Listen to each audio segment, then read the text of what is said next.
आज आपण संक्रांत विषयी चिवट चिकट न होणारे, अजिबात पाक न बनवता, हाताला चटके न बसता, लहान मुलं, वयोवृद्ध लोक खाऊ शकतील असे खुसखुशीत तिळगुळाचे लाडू बनवूयात. कढईमध्ये 1 कप अनपॉलिश तीळ घेतले आणि आता हे तीळ अगदी मंद गॅसवर फुलेपर्यंत, चटचट उडेपर्यंत आणि छान सुगंध सुटेपर्यंत भाजून घ्यायचे. तीळ भाजले, एका प्लेटमध्ये काढून घेऊया आणि त्याच कपाने अर्धा कप शेंगदाणे घ्यायचे. गॅस कमी ठेवायचा. छान खरपूस भाजून घ्यायचे.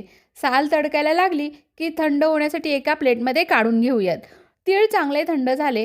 यातील पाव कप इतके तीळ मी एका प्लेटमध्ये बाजूला काढून ठेवले.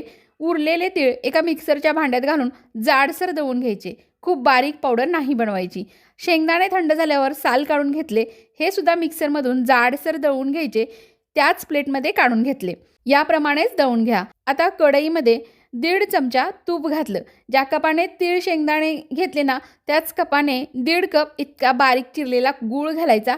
गॅस कमीच ठेवायचा, अजिबात वाढवायचा नाही आणि गूळ वितळेपर्यंत सतत असा ढवळत राहा. गूळ चांगला वितळला आणि गुळातील संपूर्ण ढिकळे मोडले. बघा, पाकाला छान उकळी आली की आता यामध्ये तयार मिश्रण, वेलची पावडर, अख्खे तीळ घालायचे. फटाफट हे मिश्रण मिक्स करून घ्यायचं आणि मिनिटभरासाठी परतून घ्यायचं. आता गॅस बंद करून हे मिश्रण खाली उतरून कोमट झाल्यावर लाडू बनवायला घ्यायचे. हाताला अजिबात चटका लागत नाही, लाडू चिवट होत नाही, चिकट होत नाही. हे बघा, अगदी शेवटचा लाडू सुद्धा मस्त भारी होतोय. नक्की ट्राय करून बघा. धन्यवाद.